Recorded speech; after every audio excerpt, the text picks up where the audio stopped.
Welcome back. Joining us is Domain Managing Editor Alice Stoltz. Alice, the 2019 Rent Report is out and it's a bit of a mixed bag, and I love the fact that Hobart is now one of the biggest movers out there. Yeah, we've got such interesting insights in the latest Domain Rent Report, and I think we need to remember that a third of people in Australia are renting. We talk about buying and selling all the time, but renting affects a massive part of the Australian population. So if we look at what's been happening this week with the latest rent report, Sydney is actually down across the country this week. So we're seeing some really interesting insights into those numbers. So Sydney is down, Melbourne is flat in what it's doing in the rental price, and the other states are actually on the up. Right, so with several states, and I'm assuming we're talking about Brisbane and Adelaide and Perth, those are the ones that seem to be on the up.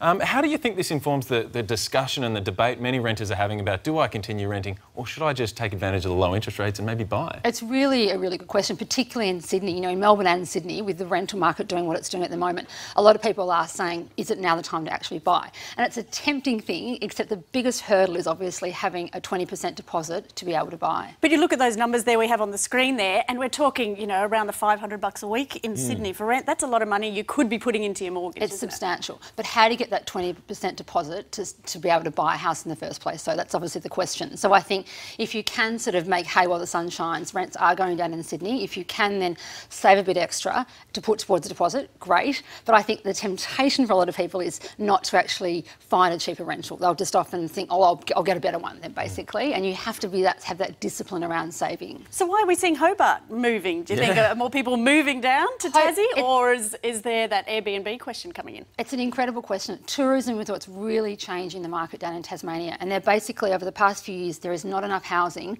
to basically cater to the intake of people coming. And it might be, we've talked about grey nomads going down to Tassie, also, you know, people in their 30s, 40s thinking, I can actually have a great quality of life living down in Hobart.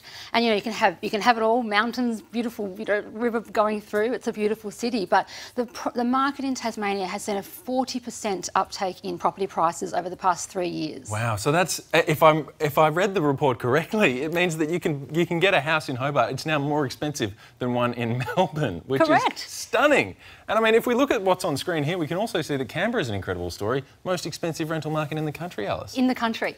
It's always had a very high rental market, so they've had a slight increase again, but it's always had a very high rental market. It's because wages are quite strong in Canberra, and so is population growth in the capital. And I would have said it's more of a transient market too, with so many people moving from perhaps internationally to Canberra for work and then not having to stay. Correct. Very long. But about 40 to 50% of new developments in Canberra are all apartments. So you can see again it's a shifting market that appeal for probably wanting more lock and leave style accommodation. People who are there and may not be there all year round are desiring that sort of apartment. And of course around the country, is it more houses or units that are doing a lot of the shifting when it comes to rental prices? So it's a very similar story in terms of houses and units. Obviously Sydney unit price has gone up to $520 a week, Melbourne $420, Brisbane $380, Adelaide $310, along with Perth.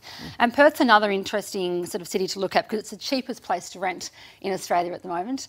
But house prices have obviously, after the downturn, after the mining boom, we're still waiting to see what's actually going to happen in that market. But rents have increased in Perth, so it may be an indicator that there is getting a bit more sort of strength in the Perth market. Yeah, and of course this is you know, some interesting news, some good news for renters in Sydney. But what about the investor side of things? Do you know, is it a hard time to be a property investor in Sydney? Look, I think with low interest rates, it's probably a good time to be an investor in Sydney, but it's obviously that window is going to narrow as we expect prices to rise. However, with rents decreasing, it's that big question about how do you sort of offset that, I suppose.